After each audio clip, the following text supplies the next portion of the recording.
Olá, pessoal, sejam muito bem-vindas e muito bem-vindos a mais um resumão semanal. Essa semana a gente vai ver o conceito de dependência e independência linear de vetores e ver como é que isso vai nos ser útil quando a gente for falar de um menor conjunto de vetores que gera o seu espaço vetorial. Ok, então o que são vetores linearmente dependentes ou independentes, né? Então, primeiro de tudo, a gente começa com o espaço vetorial e a gente vai pegar uma quantidade finita de vetores dentro desse espaço vetorial. Aí a gente vai fazer o seguinte, a gente vai considerar a seguinte equação, ó, alfa1 V1 mais alfa2 V2 mais alfa n Vn e igualar isso ao zero do espaço vetorial em questão, certo? Se caso esse sistema não, essa equação, lembrando que cada um desses alfas são números reais, tá? Porque o nosso espaço vetorial, a multiplicação com escalar, os escalares são números reais. Aí aqui é o seguinte, gente, a gente diz que essa coleção de vetores ela é linearmente independente, conhecida como LI, e a única solução que a gente vai ter para os alfas aqui, de alfa1 até alfa n, for a trivial. Ou seja, alfa1 é igual a alfa2, que é igual a a todos os alfas, né, que for aparecer, é igual a alfa n, que é igual a zero, né? Lembrando que esse zero aqui agora é o zero dos reais, tá? E a gente diz que essa coleção de vetores vai ser linearmente dependente se acontecer o oposto disso, né? Ou seja, que existe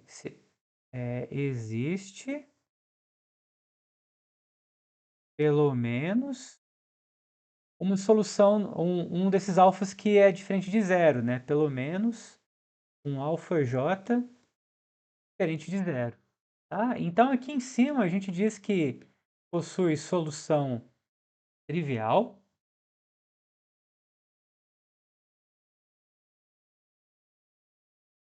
e aqui embaixo solução não trivial. Basicamente isso, tá? Então a gente tem vetores LD e LI, certo? E aí a gente já tem o nosso primeiro resultado que diz o seguinte. Eu vou enunciar ele aqui. Diz que eu tenho um espaço vetorial e eu seleciono n vetores desse espaço, o conjunto ele é LD sem somente ser um desses vetores for combinação linear dos outros, né? Aqui uma ideia bem simples para a gente ver por que que isso funciona. Na verdade, se tem uma ida e se tem uma volta, né? Se tem um conjunto CLD, implicar em um ser combinação linear dos outros, né? E você tem que vale a volta também, né? Se você tem essa coleção de vetores em que um é combinação linear dos outros, implica em ser LD. A ideia basicamente é essa, gente, ó. Se caso esses, vamos tentar só olhar esse lado aqui, ó. Se caso você tiver que essa coleção ela é LD, então o que que vai acontecer? Quando você escrever essa equação aqui,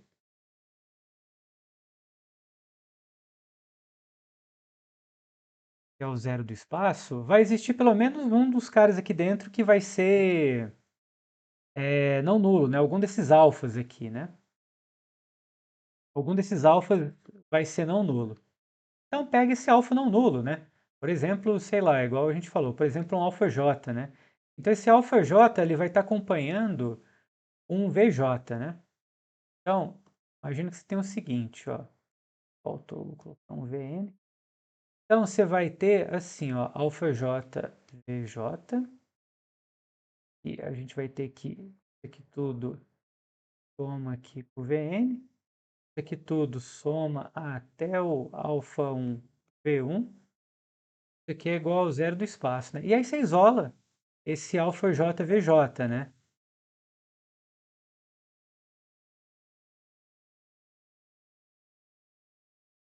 Mas aí você não vai ter mais a posição VJ aqui, tá?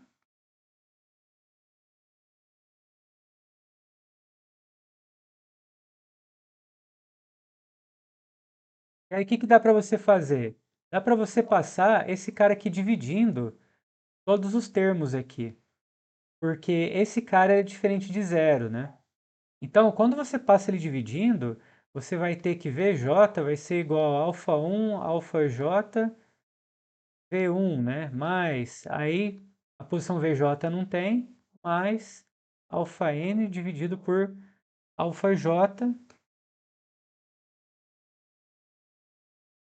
Vn, né? Ou seja, o que que você fez? Você escreveu o VJ como combinação linear do V1 até o VJ menos 1, depois o VJ mais 1, até o Vn, tá?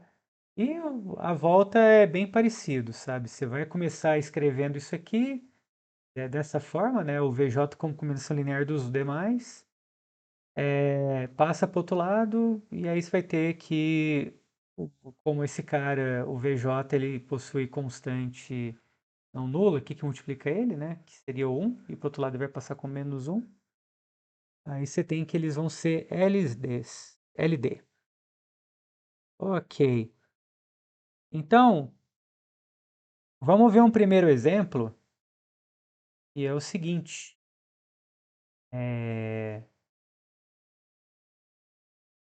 Que é aqui.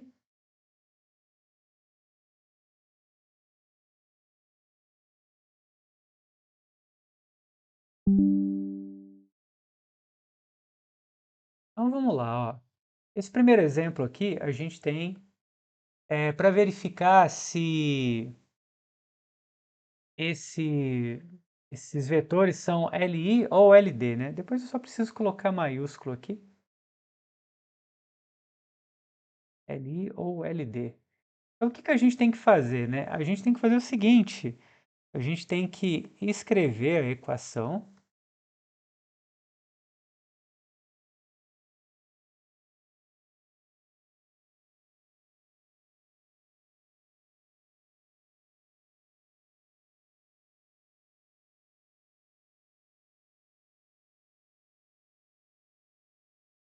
Igualar ao zero do espaço, que no caso é o vetor nulo. E agora é o seguinte, a gente vai resolver isso aqui e juntar tudo, né? Então aqui é o seguinte, se você multiplicar por tudo aqui, vai dar zero, alfa, alfa, mais beta, beta zero, mais gama, zero, gama, mais delta, zero, delta, que é igual a zero, zero, zero, tá? E aí somando tudo, você vai ter o seguinte, né? Você vai ter beta mais gama, alfa mais beta e tá faltando gente aqui. Tá faltando delta aqui, né?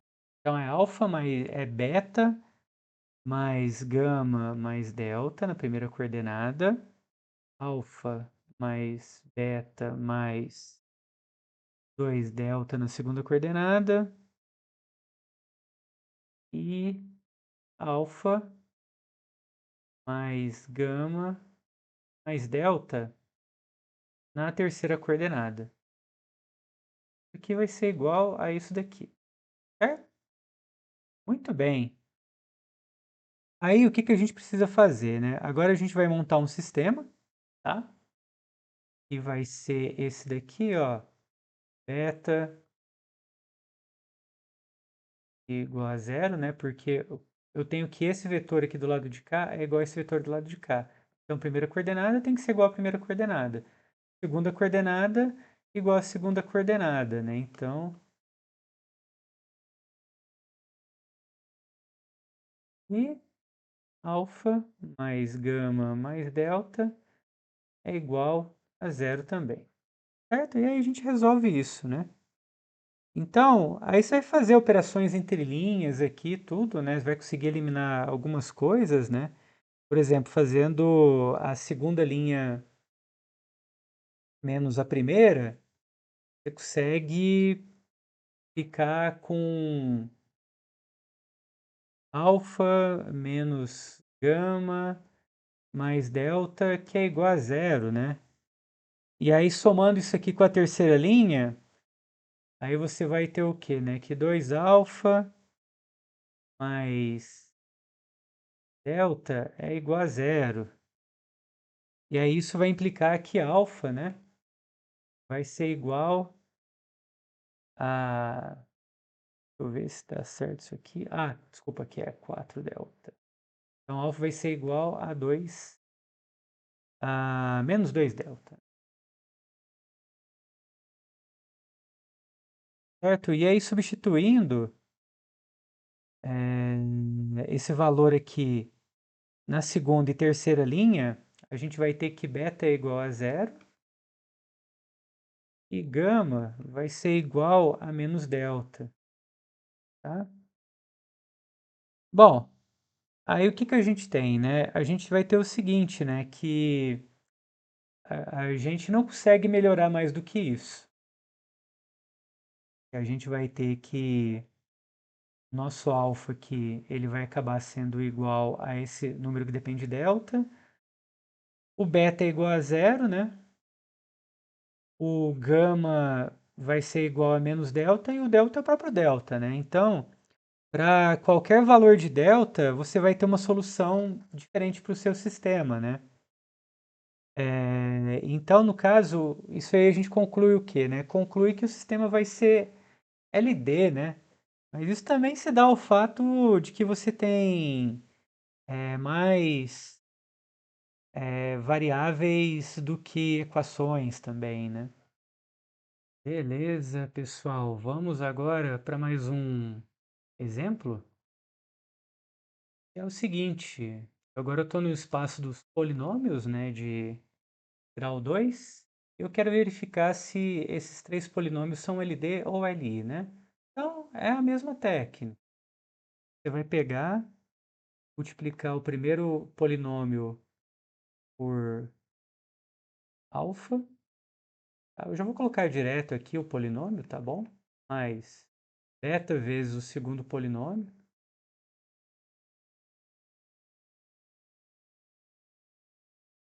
Aqui, né? Mais gama que multiplica o terceiro polinômio.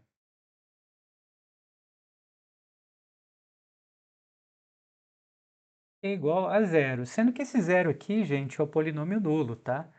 Então, ou você pode deixar o zero, ou você pode escrever como sendo 0x² mais 0x mais zero, tá? Aí aqui você vai ver o seguinte, ó. Aí aqui a gente distribui, tá? Distribuo aqui também.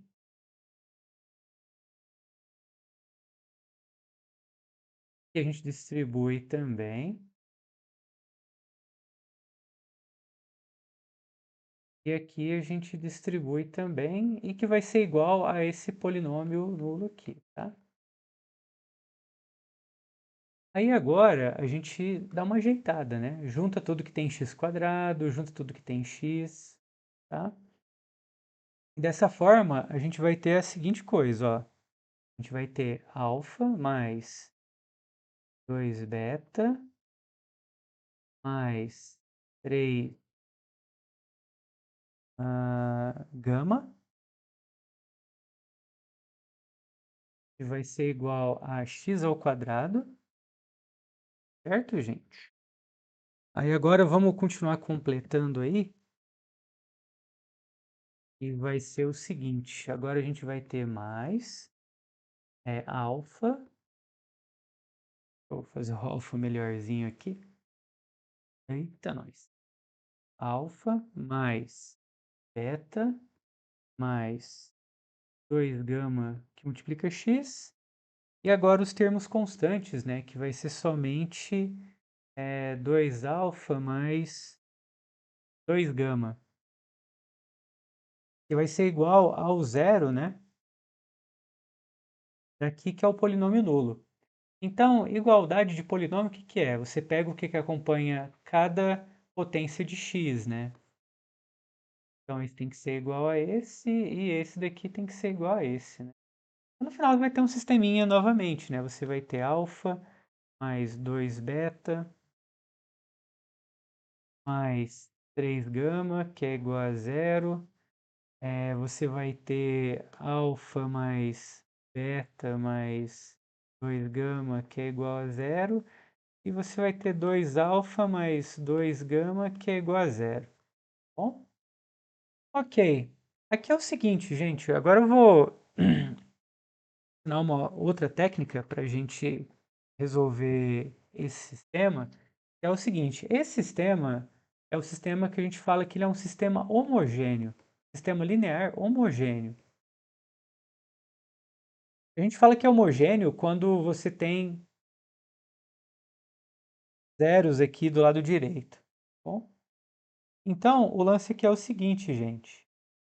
Uma solução que você tem na verdade, se esse sistema for possível e determinado, o que que significa ser sistema possível e determinado? Significa que existe uma única solução para alfa, para beta e para gama, né? E que solução seria essa? Zero, tá?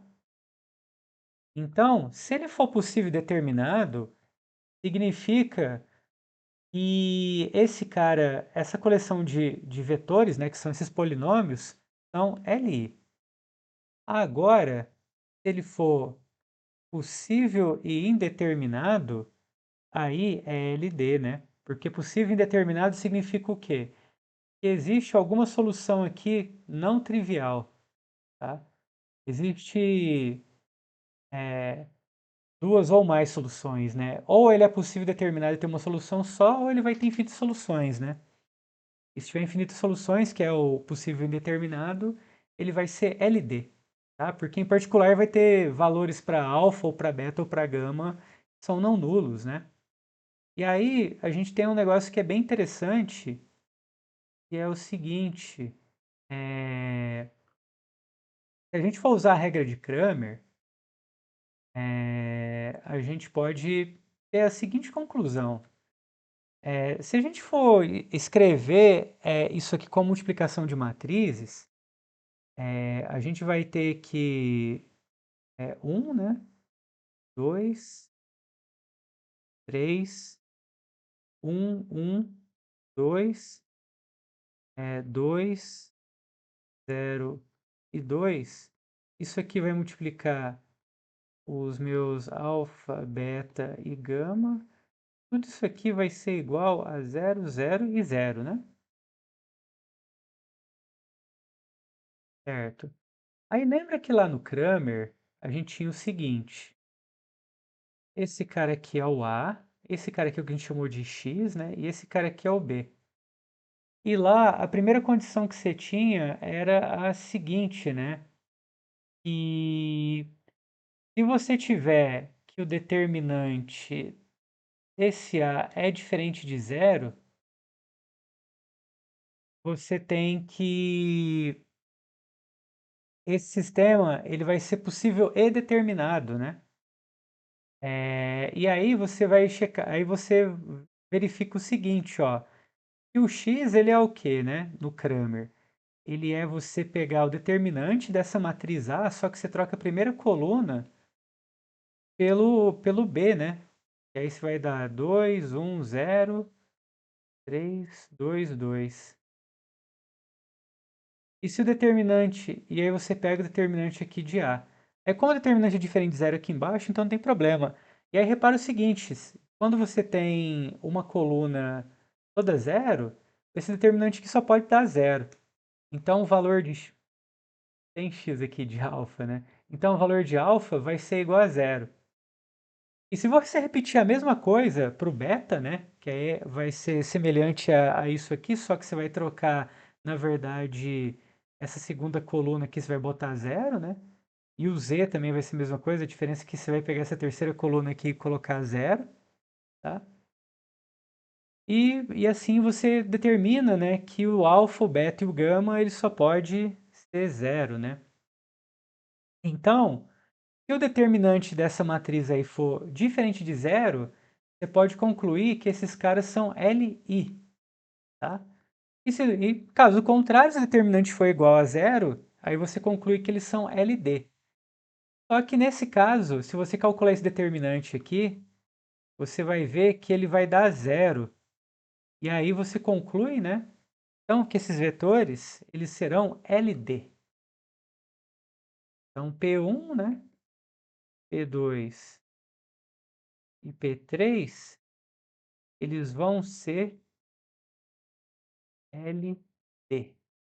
Tá certo? Muito bem. Então, com isso, agora a gente vai definir o que é a base de um espaço vetorial. Vamos continuar aqui na próxima página, né? Então, o que é a base, né? De um espaço vetorial.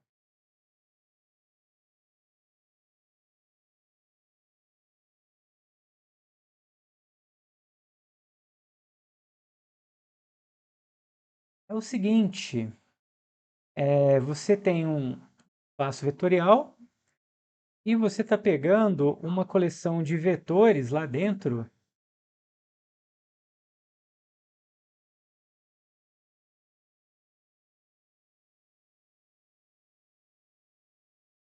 Certo? Conjunto de vetores de V. Tá? A gente diz que esse cara aqui é uma base se ele satisfizer duas condições, tá? Então, esse cara aqui é base para o espaço vetorial.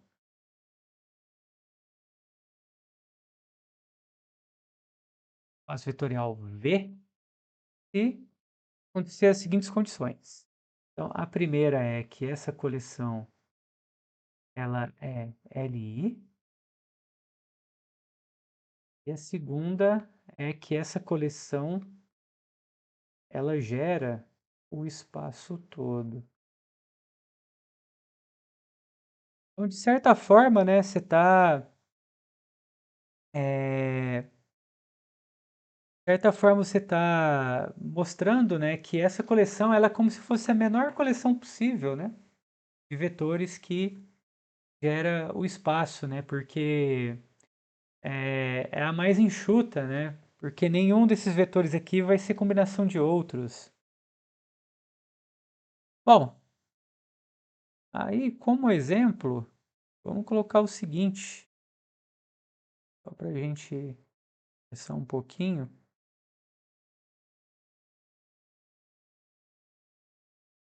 ver o que temos de exemplo aqui. Tá, vai este aqui mesmo.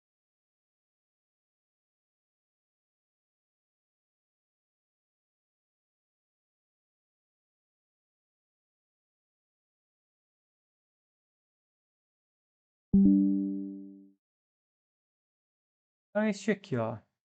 A gente tem esses três vetores, né, do R3, mostrar que eles formam uma base, né? E como é que a gente faz isso?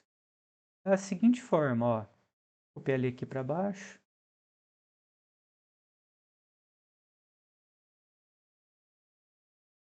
Primeira coisa, você vai ter que verificar duas condições, né? Primeira coisa, né, se esses vetores são LI. Então, para isso, o que você vai fazer? Você vai montar a sua equação,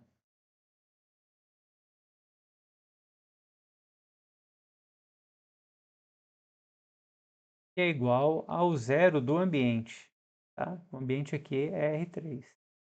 E aí você vai multiplicar tudo, somar tudo, né? Como a gente já tem fazendo nas últimas aulas, e vai verificar que depois de tudo isso você vai ter alfa aqui na primeira coordenada, você vai ter 2 alfa mais beta na segunda coordenada, 3 alfa mais beta mais gama na terceira coordenada.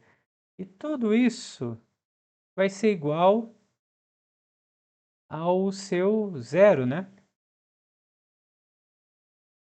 do ambiente.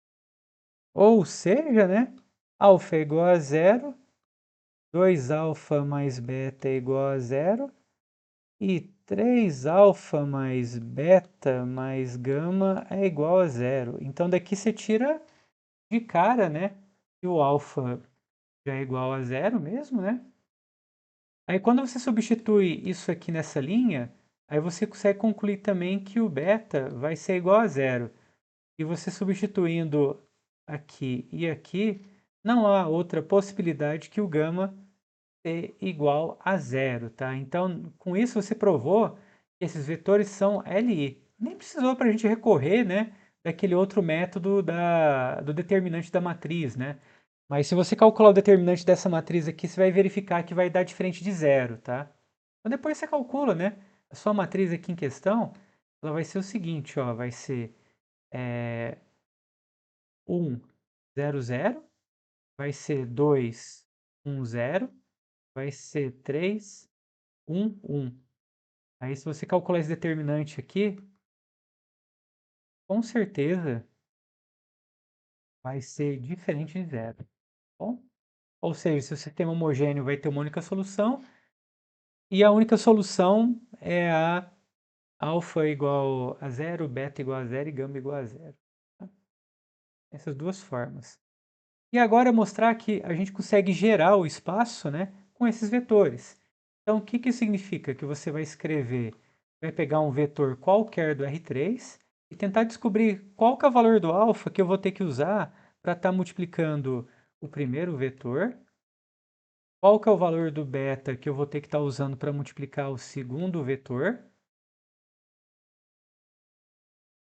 qual que é o valor do gama que eu vou ter que usar para multiplicar o terceiro vetor. Mesma coisa de sempre, né? Multiplica tudo e soma tudo. Então, isso aqui vai dar alfa, assim como a gente tinha lá em cima, né?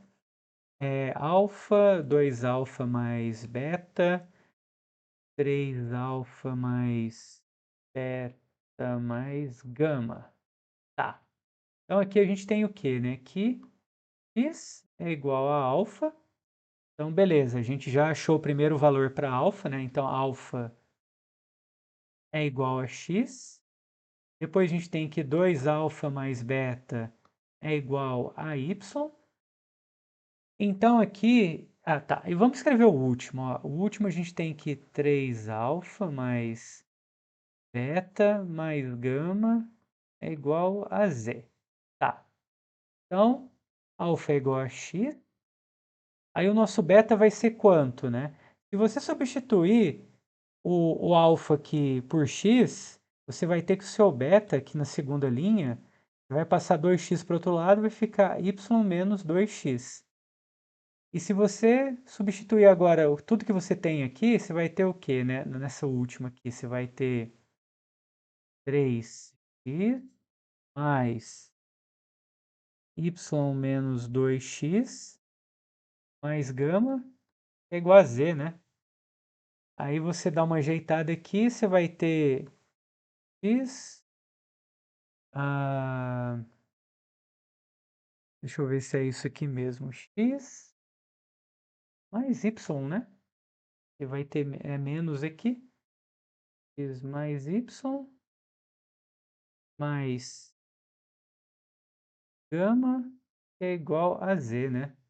Então, você vai ter que o seu gama, ele vai ter que ser igual a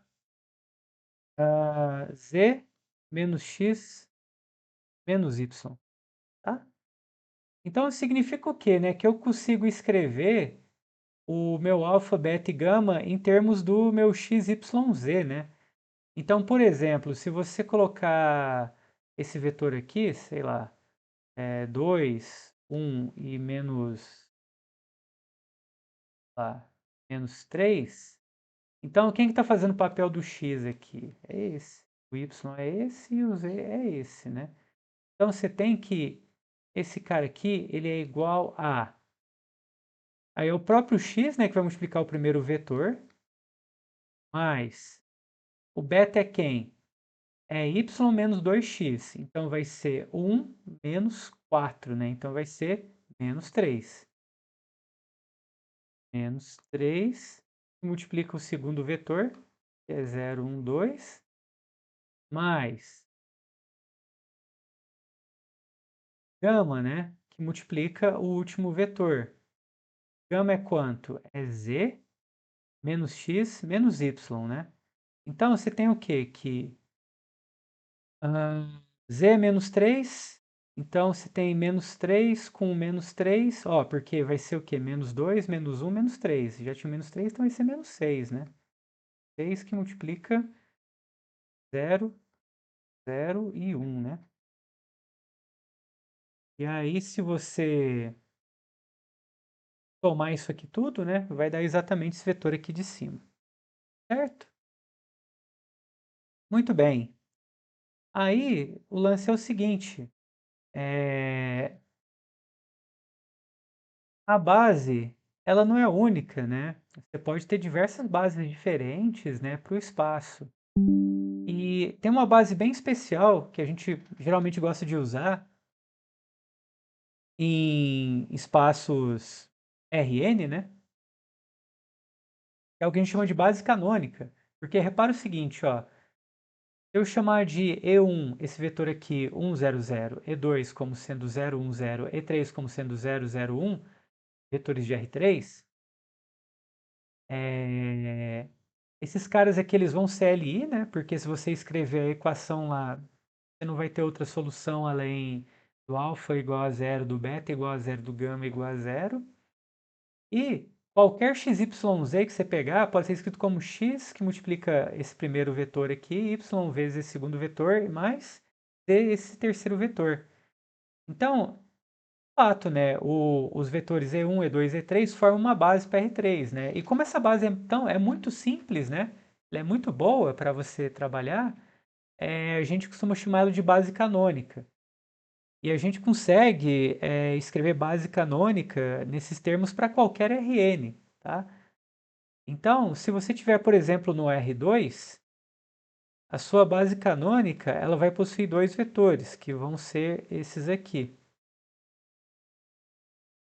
Se você está num R4, a sua base canônica ela vai ter quatro vetores, que vão ser esses aqui.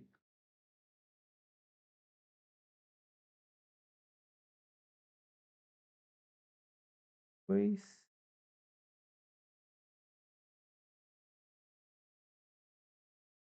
foi certo. E aí, de maneira geral, né, para n qualquer, você vai ter n vetores, e aí você vai considerar cada EI como sendo o seguinte: na posição I, você coloca 1, tá? E aí na posição, aqui tem que dar uma corrigida, né? Coloca 1 aí, e nos outros tudo zero, né? Então dessa forma você vai ter n vetores, né? Onde esse 1 ele vai estar passeando, né? E aí você tem que esses vetores eles vão ser ali, né? E vai formar uma base também. Tá bom? Ok. Aí além disso você tem outros exemplos também, né? Como esse aqui. E vou pegar aqui.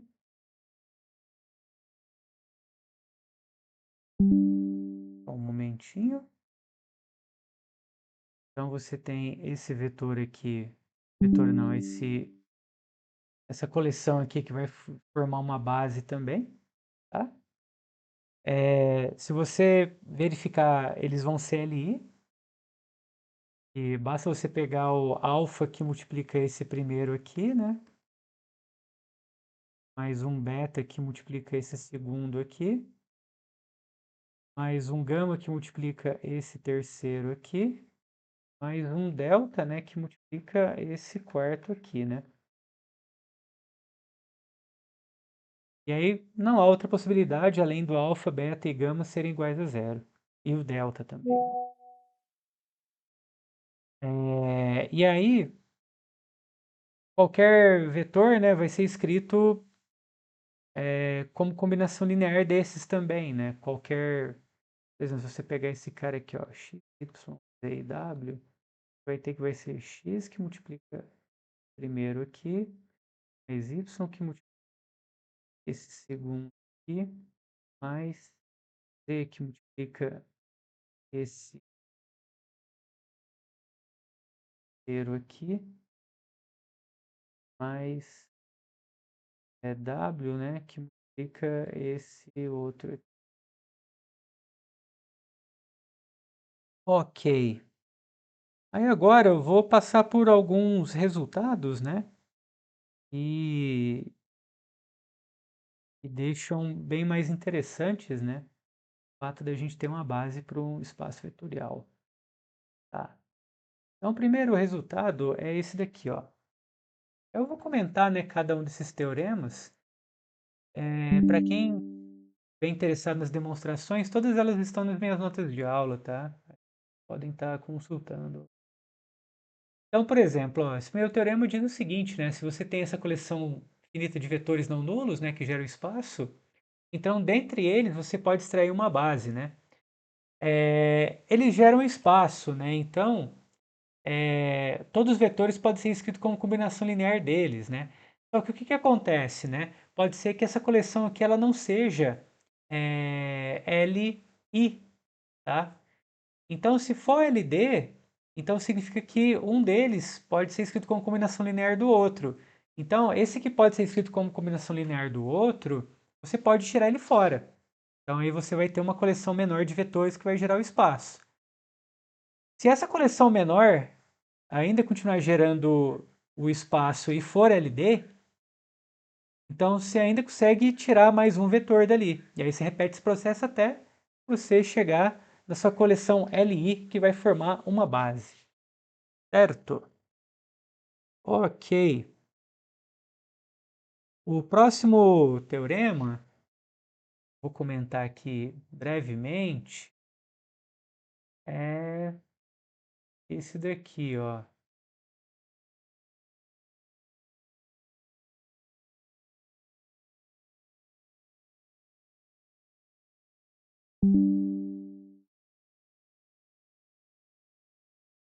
Esse daqui é o seguinte, ó. A gente tem um espaço vetorial gerado por um conjunto finito de vetores, né? Então, qualquer conjunto com mais de n vetores é necessariamente LD, tá? E tem essa última observação que é muito importante, né? Portanto, qualquer conjunto LI tem no máximo n vetores. Então, imagina o seguinte, ó, que você gera o seu espaço com esses n vetores, certo? E aí, pelo teorema anterior, você consegue extrair, né, uma base daqui. Pode ser que essa base tenha n vetores, ou pode ser que ela seja menor, né? Pode ser que, sei lá, né, que vá até um n, até um VR aqui, né? Um R menor ou igual a n, tá? E aí o que que acontece? Se você pegar qualquer coleção maior do que essa, vai ter que ser LD, né? Porque o máximo para você gerar o máximo de elementos, o LI, né? Tipo, a menor quantidade de elementos LI para você gerar tá menor, né? Então, se você passar disso daqui, já não tem mais como ser LI, porque vai poder ser escrito como combinação linear desses outros aqui, né? Então, para qualquer coleção que você pegar maior, você consegue escrever como combinação linear desses caras aqui, tá? Então, já não vai dar certo. Aí depois é só fazer uns ajustes, né? Mas o fato de você poder escrever como combinação linear desse cara aqui vai dar meio que um probleminha, tá?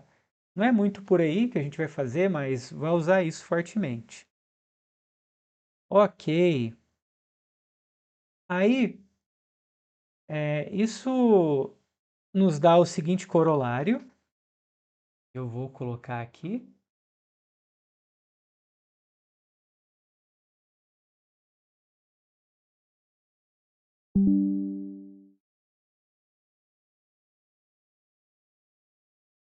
Esse corolário ele diz o seguinte para a gente, né? Que qualquer base de um espaço vetorial tem sempre o mesmo número de elementos. Ou seja, você tem o que a gente chama de invariante, né? E é interessante isso, porque se você pegar duas bases para o mesmo espaço vetorial,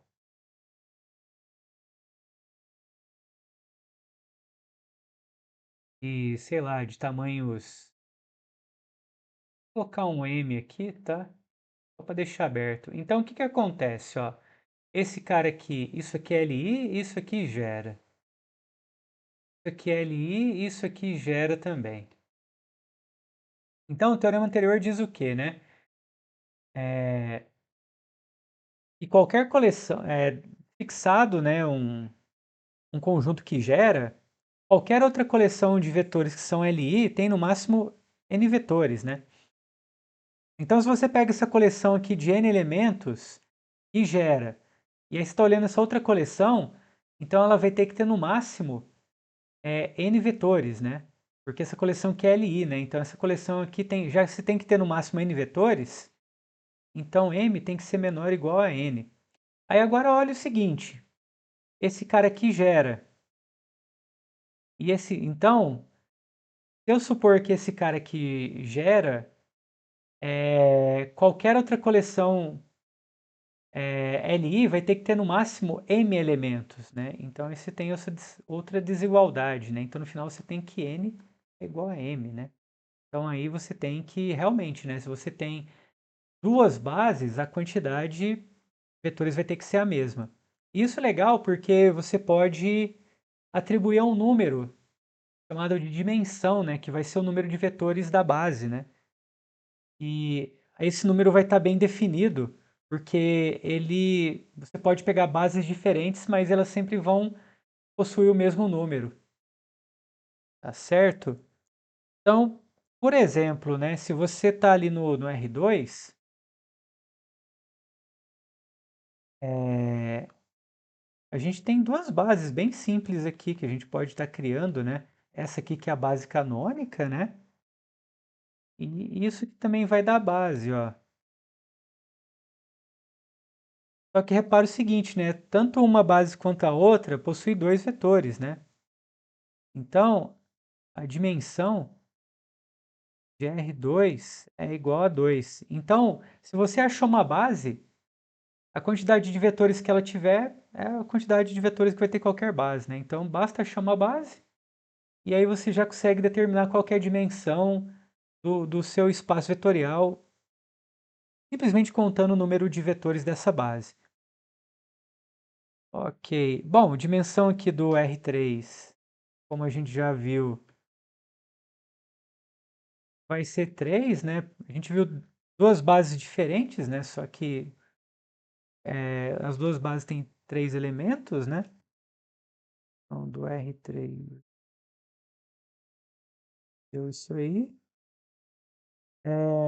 E a gente viu agora há pouco também, né?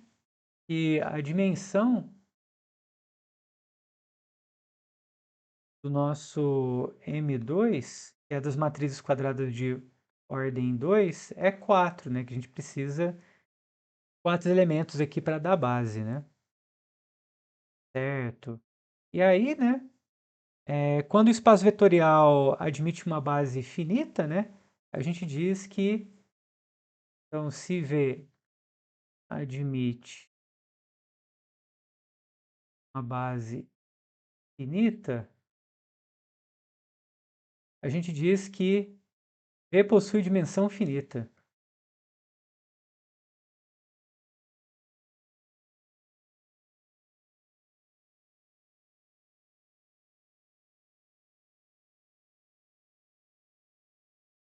Beleza?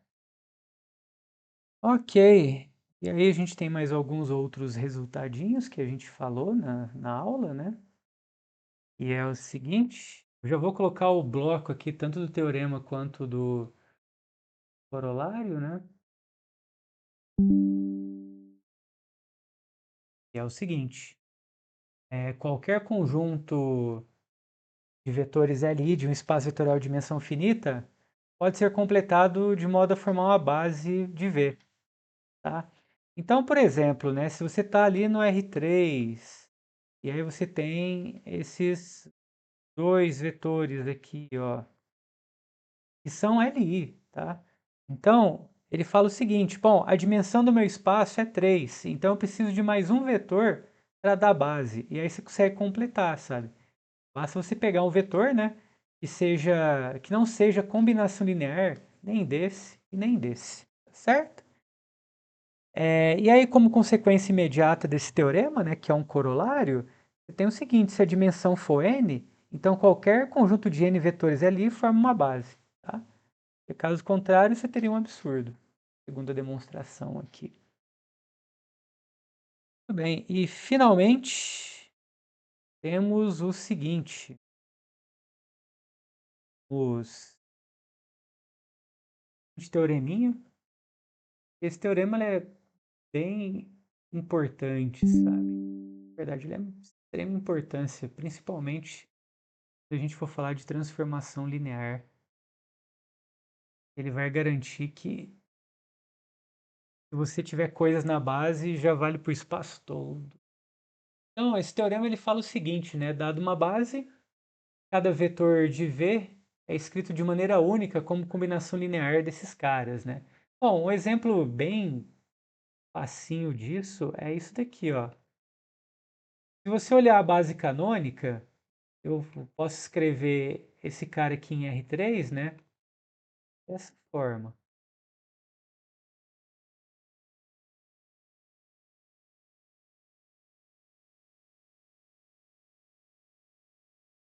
Ou seja, não tem outra maneira, né, de eu escolher outros valores que vão multiplicar esse primeiro vetor e esse segundo vetor e esse terceiro vetor que sejam diferentes desses números, tá? Isso que a gente quer dizer que a gente consegue escrever de maneira única. Isso vale para qualquer base, tá? E se você quiser fazer uma demonstração disso, é bem tranquilo, ó. É só você supor que você tem um vetor e ele possa ser escrito de duas maneiras diferentes com elementos da mesma base, né? Então, eu vou falar que ele pode ser escrito assim,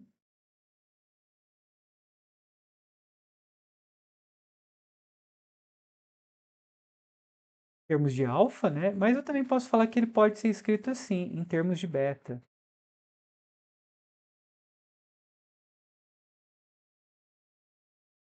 tá? Aí, o que que eu faço? Eu subtraio de cima pelo de baixo. E aí, eu vou ter o quê? A subtração vai dar o quê? U menos U vai dar o zero do espaço. Aqui eu vou ter alfa 1 menos beta 1 V1. Faço com todos os demais aqui do meio. Alfa n menos beta n multiplica Vn. E aqui você tem o quê, né? Que os vetores V1 até Vn formam uma base, né? Então eles são LIs. Se eles são LIs, a única solução que a gente tem para cada um desses caras aqui é que seja zero, né? Esses números que estão multiplicando. Então disso aqui você tira o quê? Bom, se alfa 1 menos beta 1 é igual a zero, alfa 1 tem que ser igual a beta 1. A mesma coisa vale para todos os demais, né? Aí aqui eu vou ter alfa 2 menos beta 2, né? Então é igual a zero, então alfa 2 vai ter que ser igual a beta 2. Assim por diante até o final, né? E alfa n vai ter que ser igual a beta n. Então a gente conclui o quê, né? Que de fato, né, vai ter que ser escrito de maneira única mesmo, né? Cada um desses coeficientes. Tá certo, gente? Então é isso. Se cuidem e até uma próxima.